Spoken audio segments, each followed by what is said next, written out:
I'm Miguel Vidal. We're here at Valentina's Tex Mex BBQ in South Austin on Menchaca Road. The food here is based off my family's cooking. I'm from San Antonio.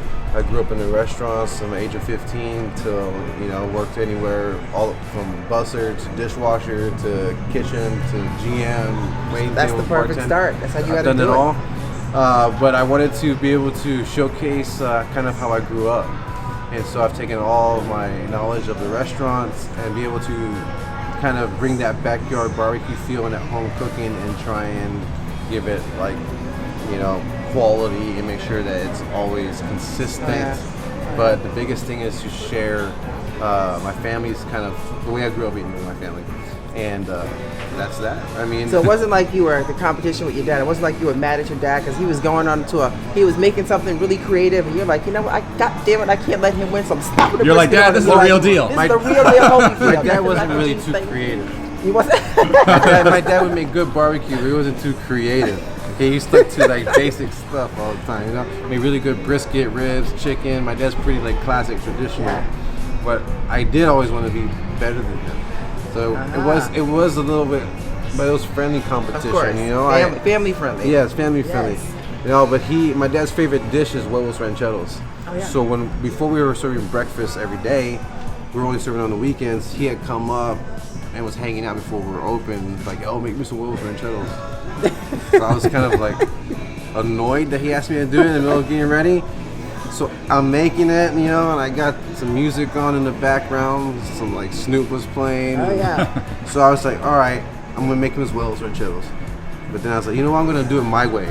So I started pressed out a tortilla a little bit bigger, add the refried beans, potatoes, a little bit of fried egg. The fried egg went with our red salsa, a piece of bacon, and I just put a fat slice of brisket on it. I took it out to him. He's like, "What's that?" And I was like, "It's the real deal, Holyfield." Nothing but a G thing. And that was it. So he was like, "Man, this is really good." So I put it as a special. That's it. And then that was stuck. And that was all she wrote. Yeah. Yeah. See, sometimes it's really cool to take a basic concept and you don't have to reinvent the wheel so much. You just kind of take what was that family kind of vibe and say, you know what, I'm going to put a little bit of my spin. We're here kind of, I'm ingrained in, Texas and the variety of folks and food, but how can I still keep that basic concept of love for my family? Slap a brisket in that biatch. Yeah. That's awesome. Yeah, I mean, it's always trying to keep the essence of Texas barbecue with what we do, you know what I mean? But then I grew up in San Antonio, so the Mexican influence is there, and the Mexican side, Mexican food, tortillas have to be homemade. Salsa has to be nice and fresh. Oh, yeah. The rice needs to stand up to the beans. Yes. And the beans need to stand up to the brisket. Everything needs to complement and just equal, kind of exactly. Yeah, so we travel quite a bit, so especially we spend a lot of time in Mexico. So for us, it's the real deal, Holyfield. So when you come back to certain places, we feel like you miss that because it's infusions or not really the real deal, Holyfield sort of deal. So for us, it's nice to see that you are really adopting that culture, that family culture, and kind of saying, you know what, I have to put a little spin on that, but I want to keep it real to who you are. And I think that's what's just taken off. And how long have you been here? We've been in this spot for 2 years, but we started the business 7 years ago. And February will be 7 years.